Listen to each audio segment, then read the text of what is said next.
Well, good morning, everyone.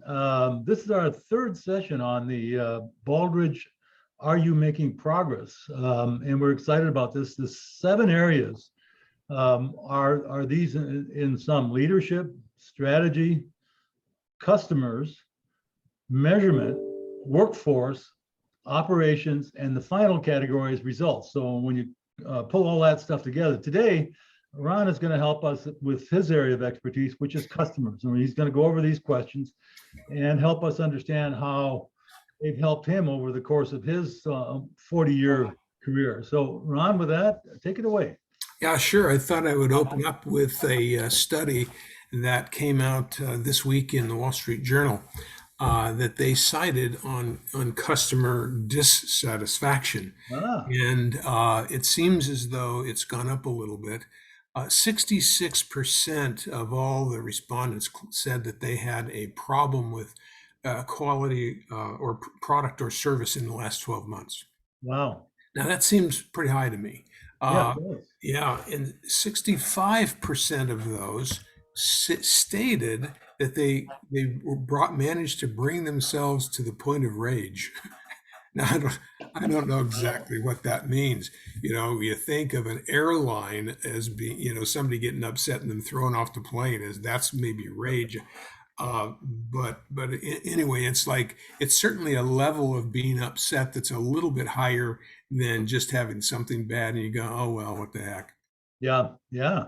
I That's think good. That's kind of an amazing result, I think. it is, and I'm amazed at that as well. And I'm kind of just guessing that we've gotten used to an economy where quality has risen, as we know. Manufacturing quality has risen steadily, I think, probably since the 70s.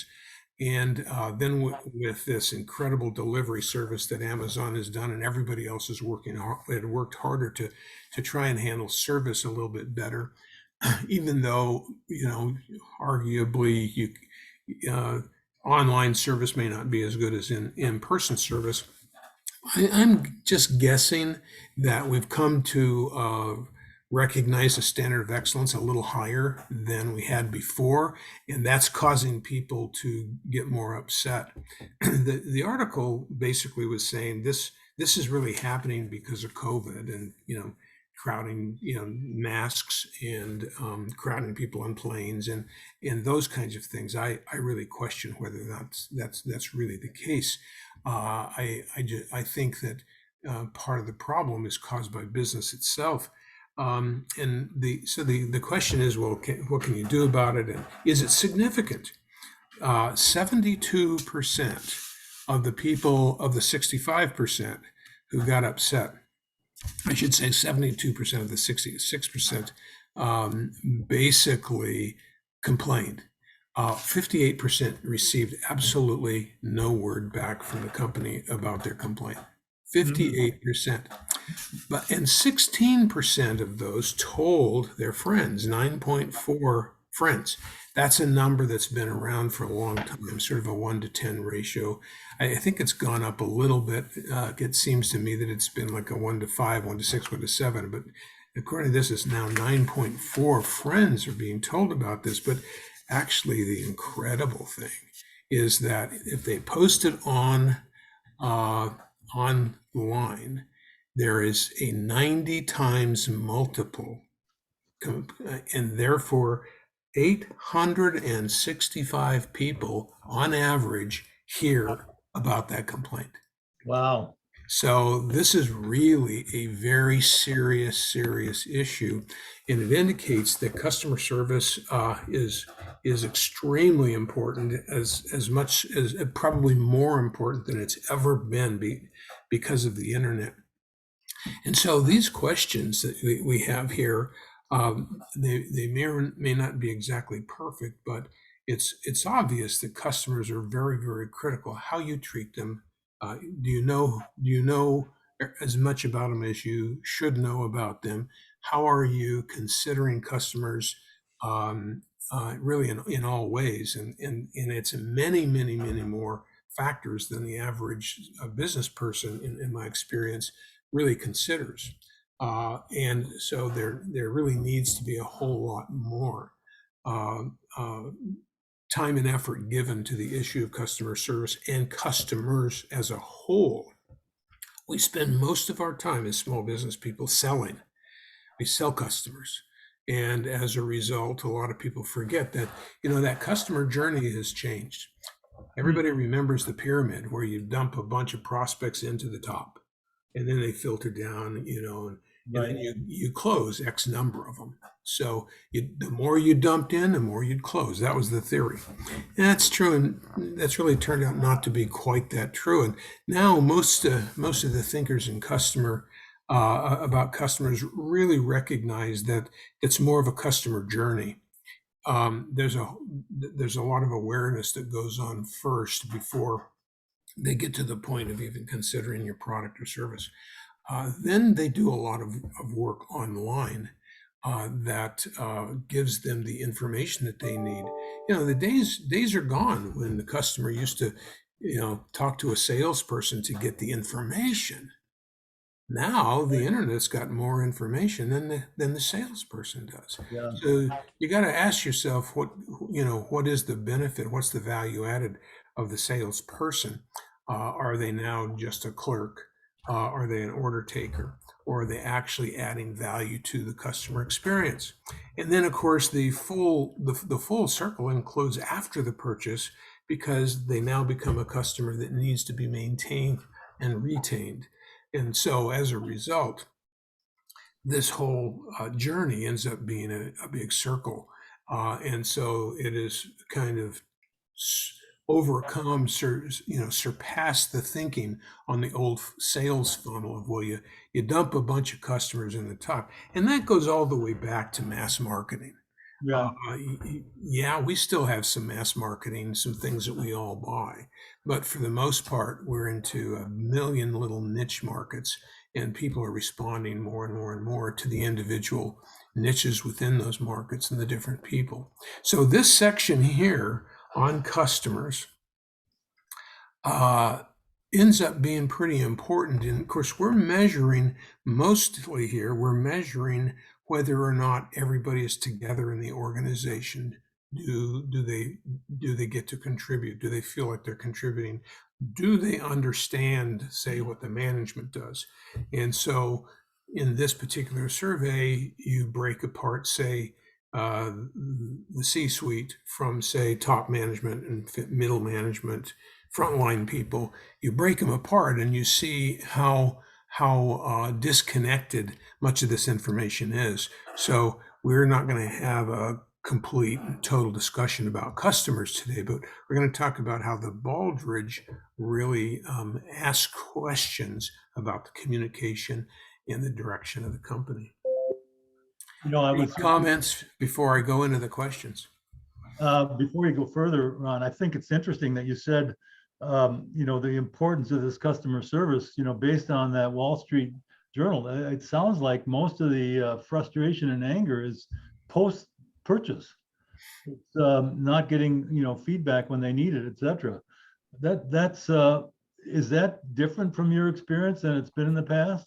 No, I think that's exactly right. It's afterwards. And of course, if you buy something online, it makes it even worse in a way, because you can't ask questions right away. They seem to be insulated.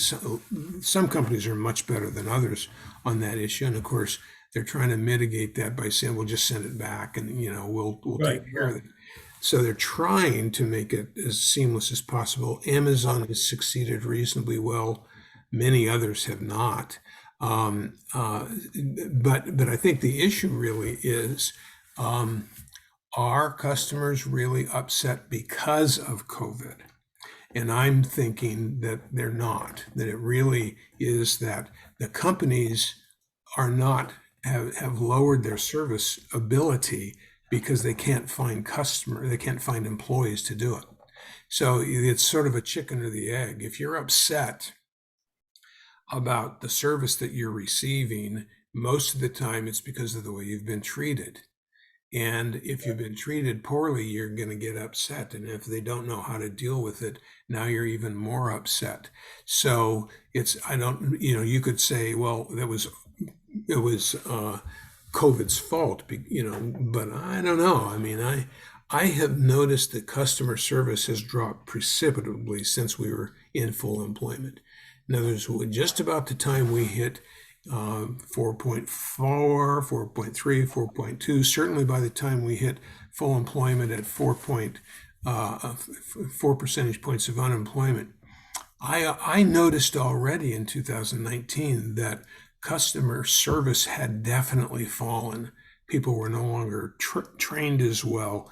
They were hiring the ends of the qualifications in the market, bringing people back in who had been retired and may not have been the most productive people, and bringing people who are too young that haven't properly been trained or had enough experience. And so as you add more and more people into the employment mix, you have a lower and lower training level or even qualification level.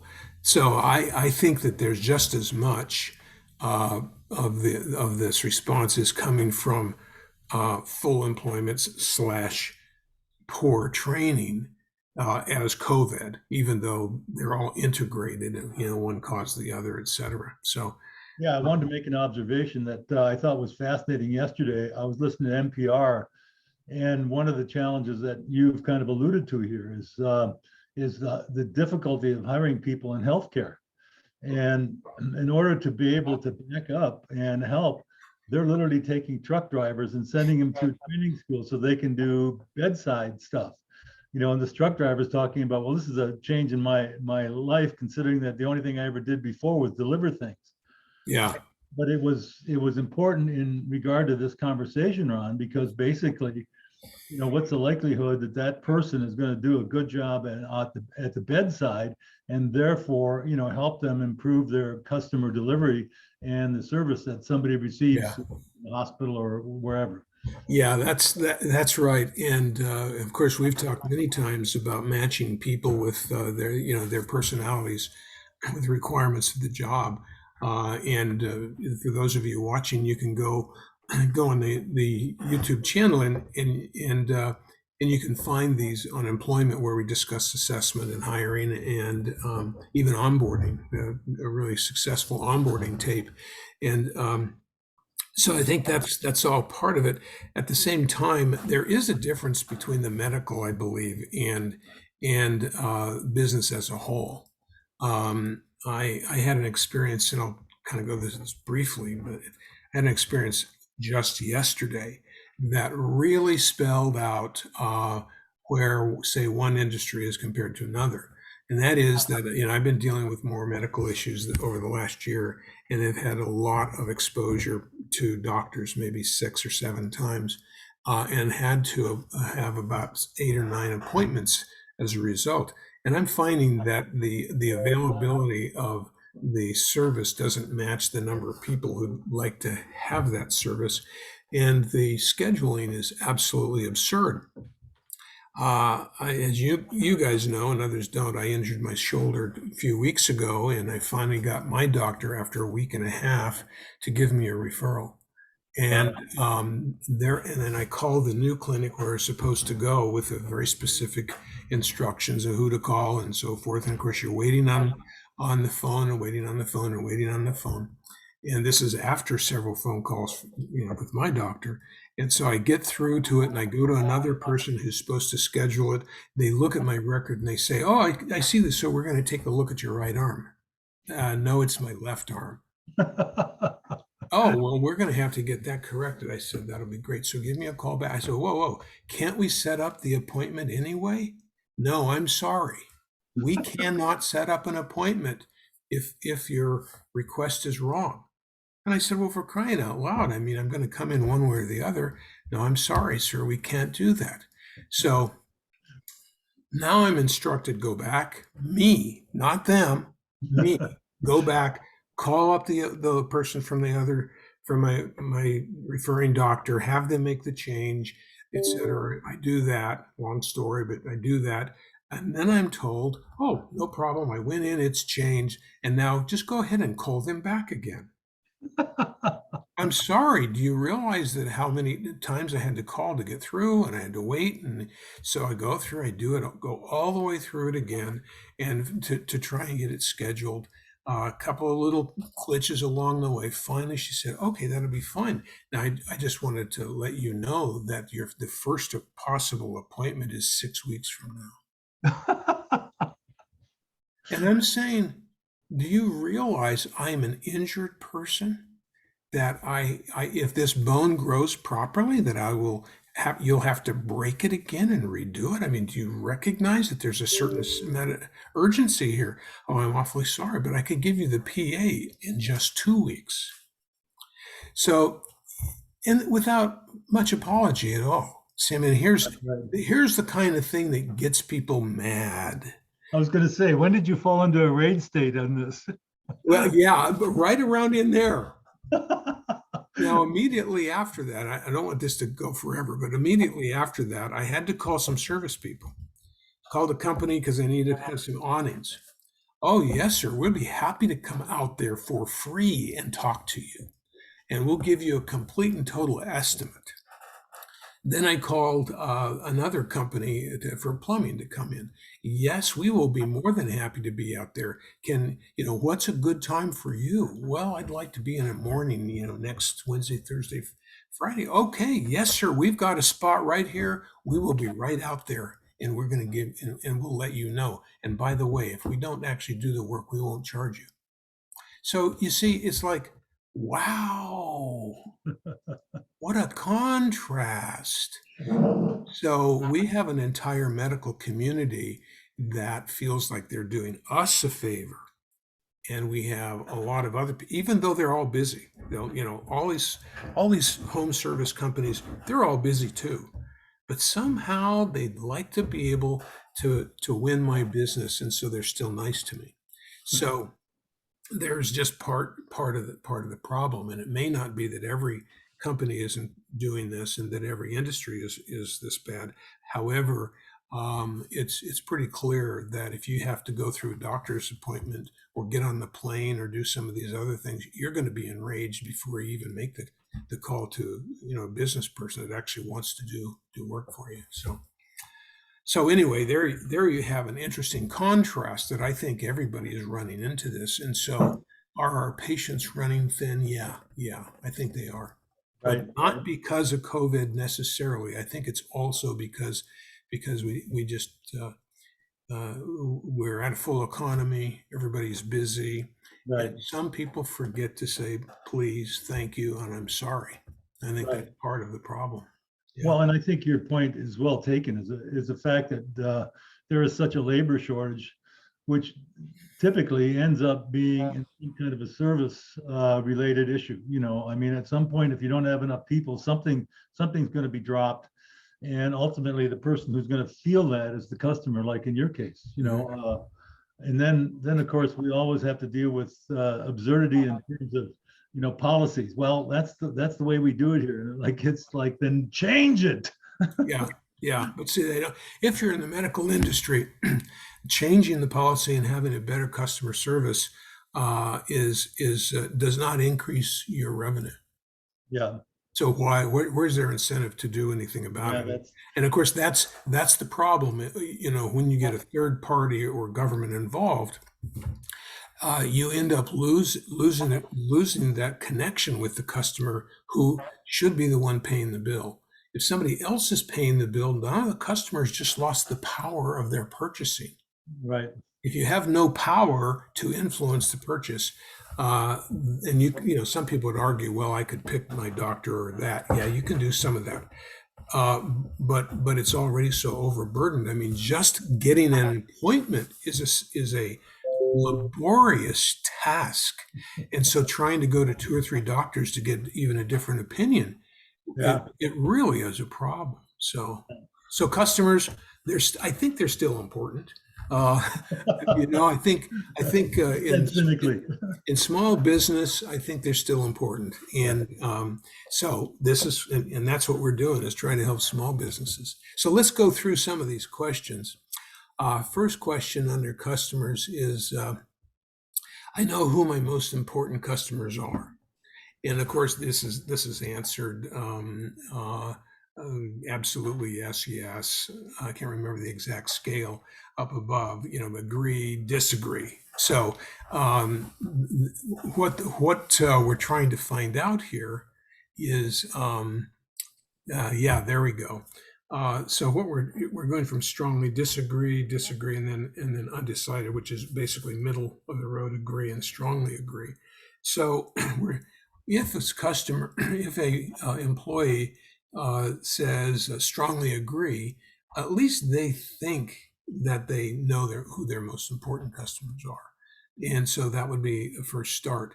And I suppose if somebody said, "Well, I disagree. I don't know who they are," and the CEO says strongly agree, it's like, well, you would expect that to happen. The CEO would know who the most important customers are. The question is, how many other people down the line need to know that? And I would suggest that a whole bunch of people need to know who their most important customers are. I will say that in my experience, only a few customers, as easy as that is to know, say your top 5 customers, uh, most small businesses only have a cursory understanding of that. They don't really know. Right. 3B. Before you go on, why do you think that is? I mean, based on your experience, and you would think that a business would really understand its customers, and yet, from having had these conversations now, what you've discovered is that in many cases, they really don't have a good understanding. Yeah, and I think they think that they have a good understanding because they may know them by name. They may know about how much is spent. They might even know their kids. So I mean, that's all fine.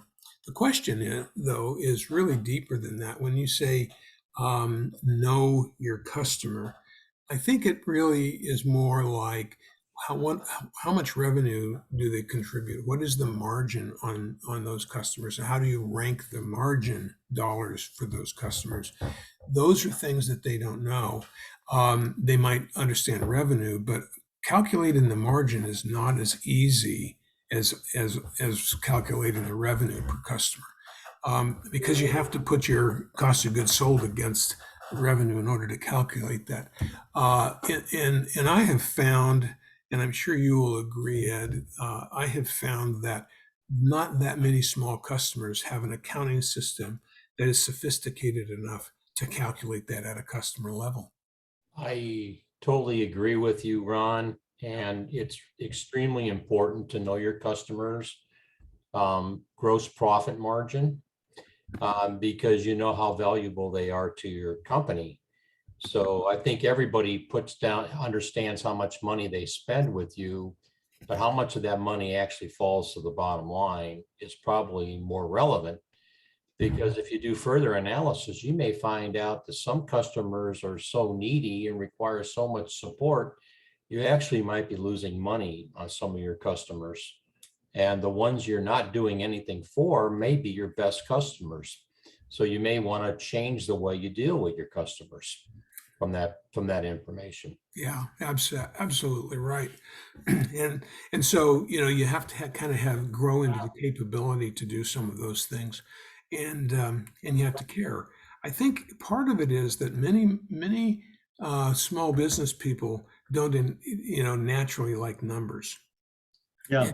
Yes, they want to keep track of. They learn very quickly. They have to keep track of their revenue and how much money's in the bank.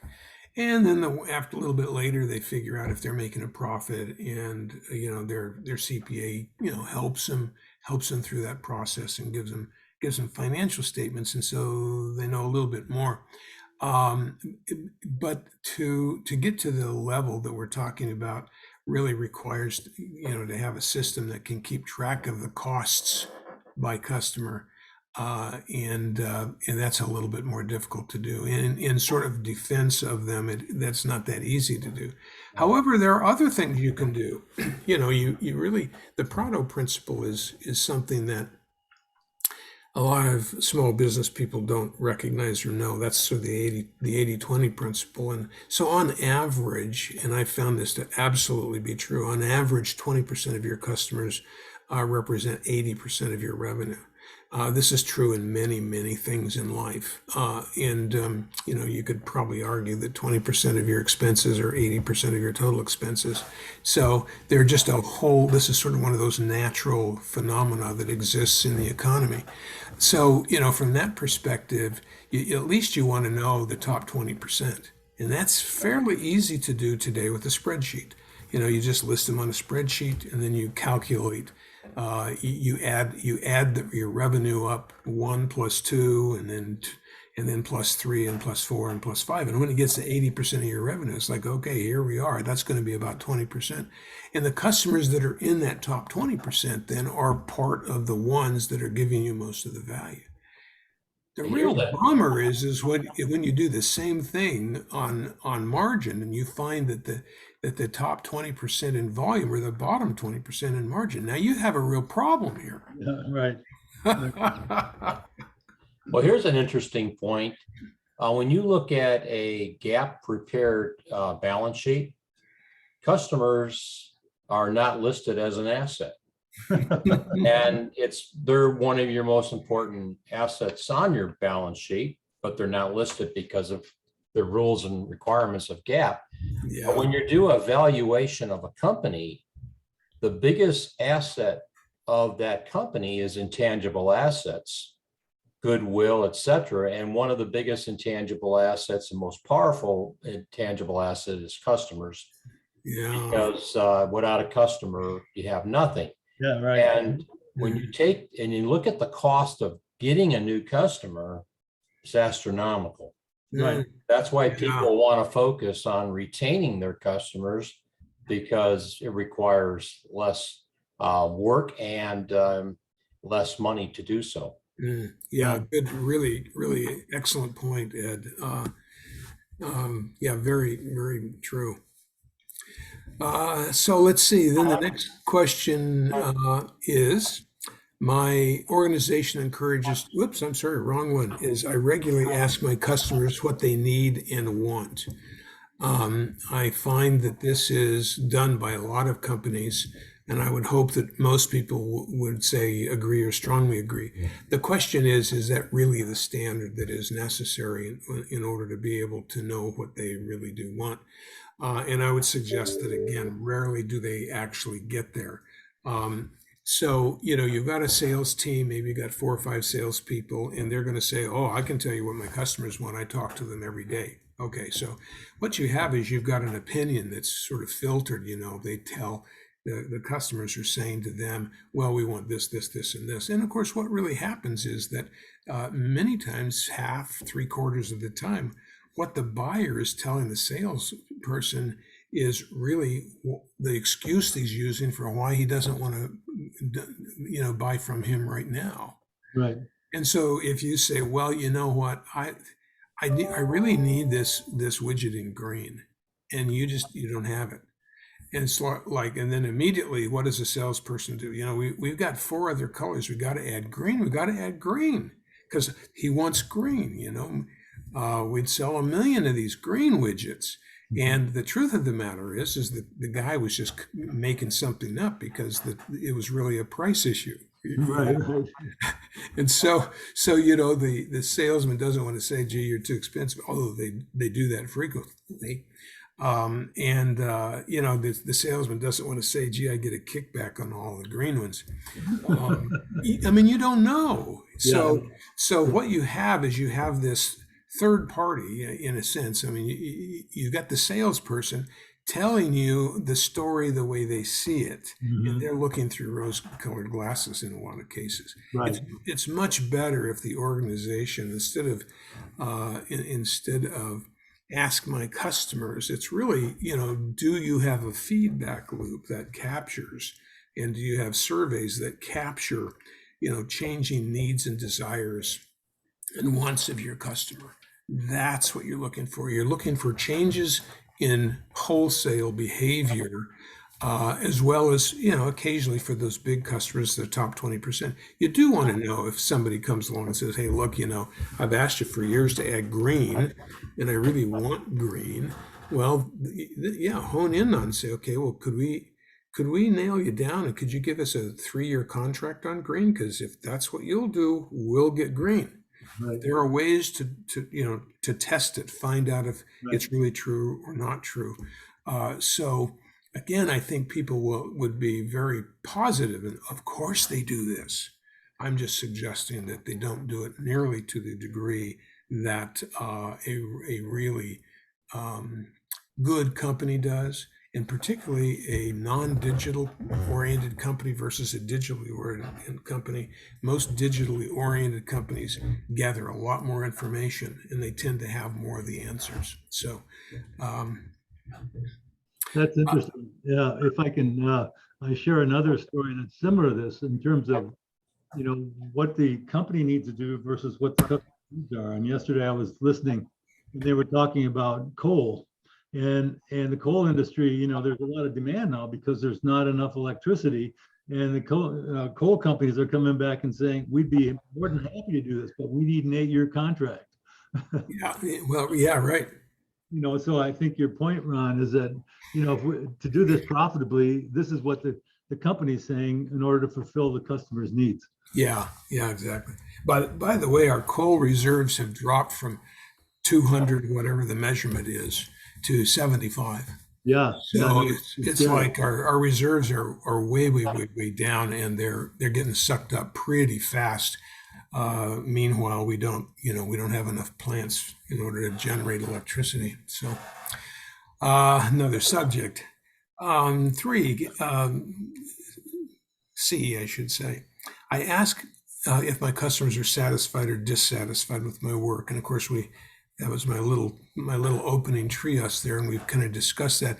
And I think that people do occasionally ask, but it's not on a regular basis.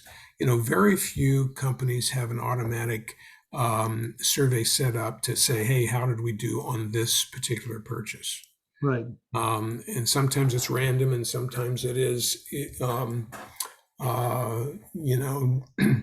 non-invasive, and other times it's invasive, and it makes customers mad if you ask too much, et cetera, et cetera. But you have to keep it very quick and very short, and you have to pay attention. You can't just put these things in and let them just run by themselves forever. You've got to watch them and see if you're getting relevant information. And first of all, you do have to ask, and I suggest you have to do it in a formalized way. So I would change this question, and instead of just kind of casually, I ask if my customers are satisfied or dissatisfied. I would say something more like, we have a regular system of continually gathering customer feedback on say satisfaction. That's the question here. This question and the one previously are just anybody can go, oh yeah, sure, we do that, sure, no problem. Right. That's not my experience. They don't really get it done. 3D, I am allowed to make decisions to satisfy my customers. This is kind of interesting because if we're asking a lot of different kind of people, not everybody should have the power to make decisions to satisfy customers. But certainly customer service people need to have a certain amount of power, and managers need to have a certain amount, perhaps production people. But it's much more of an operational kind of thing, I think, and you need to have more information about the company and the products to really determine if and what you should do. Even so, my experience would be no. Almost never do you give away that decision to individual people. Now, what's you guys experience? Do you find many clients allow a customer service person to fix the problem at any cost? From my experience, when it comes to a product with high margins, if you can empower your people on the front line to take care of customer needs and make them make them feel special, I think it's a real powerful way of doing business. But if your margins are very slim, then you got to be really careful that to manage that so that you're not giving away the farm, because you could be out of business real quick. Yeah. And I would say it also has to do not just with margins, but it also has to do with the frequency of purchase, the average size of purchase, et cetera. At the dairy, we do empower our 8 customer service agents to do anything necessary when there is a product that has a problem. Anything. That includes bringing them a free replacement product the same day. See, that's pretty powerful. So now how can we do that? Well, we can do that because we have a 99.85% accuracy rate. Okay, so it doesn't happen very often.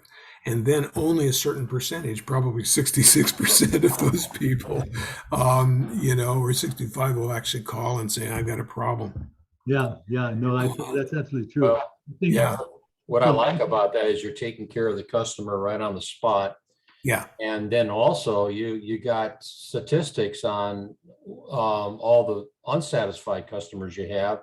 Yeah. And so you can start keeping data on that. And so you can do a better job of meeting customer needs. So instead of losing a customer and taking 2 years to replace them or whatever, you retain your customers. Yeah, that's exactly right. And it's a good example. And in this particular case, we have the record of every single conversation.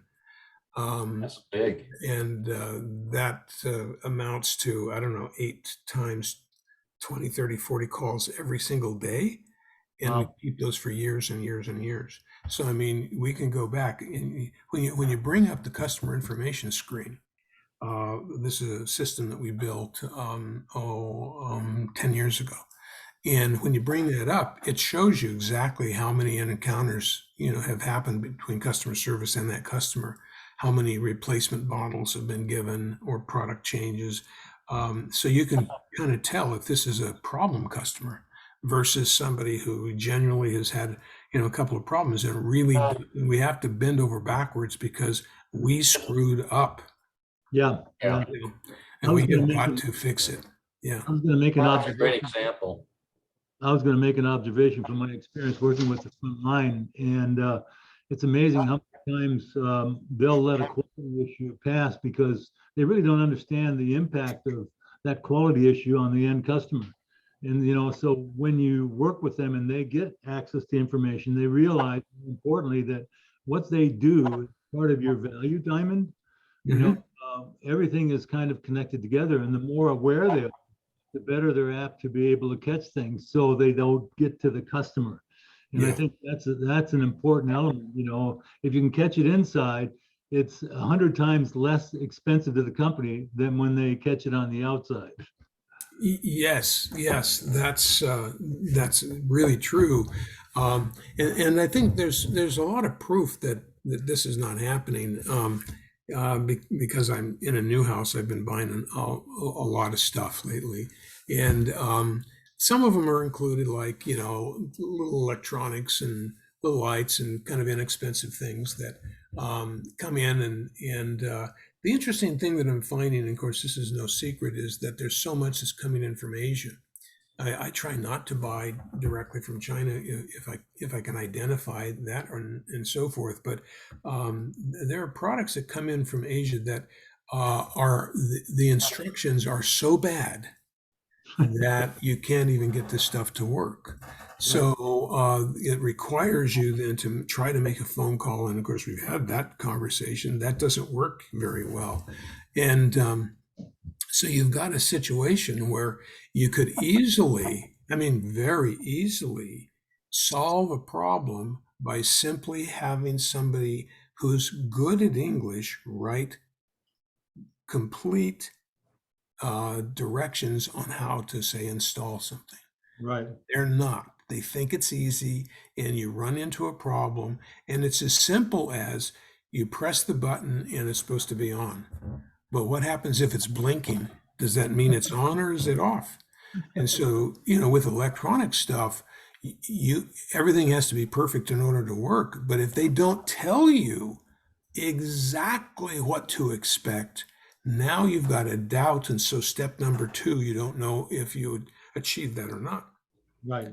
You have this cascading level of problems. You get to 2 or 3 problems, you go, I can't figure out how to do this. But why? I don't know something as simple as, when I turn it on, what happens? Now, I might have, maybe I just have a thorn on that issue, but I've had that happen at least 5 times in the last year. Wow. There's not enough information to be able to get the product to work. So number E, I also know who my organization's most important customers are. Well, we've kind of talked about that, and that's a little, in a way, it's a little bit like the same one. It's a little bit extraneous. We've had so much other conversation already that I think it's pretty clear that, customers are the most important thing we do. Drucker says that's the only reason we're in business. And we've got a series of questions here, of which 2 or 3 or 4 of them are okay.